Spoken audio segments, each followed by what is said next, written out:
Hello प्यारे बच्चों, जैसा कि हम वर्ग निकालना आपको सिखा रहे हैं, तो हम उस संख्या का वर्ग निकालना आपको सिखाएंगे जिस संख्या के पीछे इकाई का अंक 5 हो, तो उसका वर्ग किस प्रकार से निकाला जाता है। तो आप देखेंगे किस प्रकार से उसका वर्ग निकाला जाता है। जैसे एग्जाम्पल के लिए हमने कोई संख्या ले ली, जैसे हमने 25 ले ली, हमने संख्या ले ली 25। तो 25 का अगर हमें वर्ग निकालना है तो इसके इकाई का अंक क्या है? इकाई का अंक है 5। तो इकाई का अंक जो 5 है तो इसका हम वर्ग करेंगे, इकाई का अंक 5 का वर्ग करेंगे, हमें मिलेगा 25। और 2 से बड़ी संख्या, 2 से एक बड़ी संख्या जो चाहिए, तो 2 से बड़ी संख्या क्या होती है? वो होती है 3। 2 से जो बड़ी संख्या होती है 3, तो 2 का हम गुणा 3 में करा लेंगे, तो हमें क्या मिल जाएगा? 6। और 25 को वैसे ही लिख लेंगे।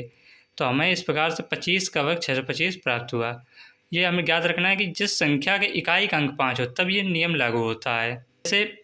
जैसे आप ध्यान देंगे 35 जैसे अगर है, 35 का अगर हमें वर्ग निकालना है तो कैसे निकालेंगे? 35 के इकाई का अंक क्या है? 5। तो इकाई के अंक का हम वर्ग करेंगे, इकाई के अंक का वर्ग करेंगे तो 5 25 हो जाएगा।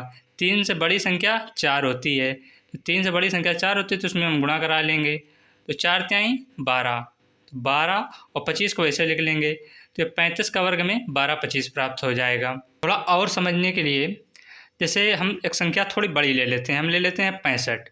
अगर 65 में हम देखेंगे कि इकाई का अंक क्या है? इकाई का अंक इसमें भी 5 है, तो इसका जो इकाई का अंक है उसका हम वर्ग करेंगे, इकाई के अंक का वर्ग करेंगे तो क्या हो जाएगा? 5 25। 6 से बड़ी संख्या क्या होती है? 7। तो जब 6 से बड़ी संख्या होती है 7, तो 6 गुणा 7 हम कर लेंगे, उनका आपस में गुणा करेंगे, आपस में गुणा करने पर हमको क्या मिलेगा? 42।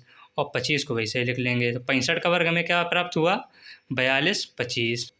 अगर वीडियो में सवाल समझ में आए हों तो वीडियो को लाइक कीजिए, चैनल को सब्सक्राइब कीजिए और बेल आइकन को दबा दीजिए, जिससे हमारे वीडियो आपको तुरंत पहुंच सकें।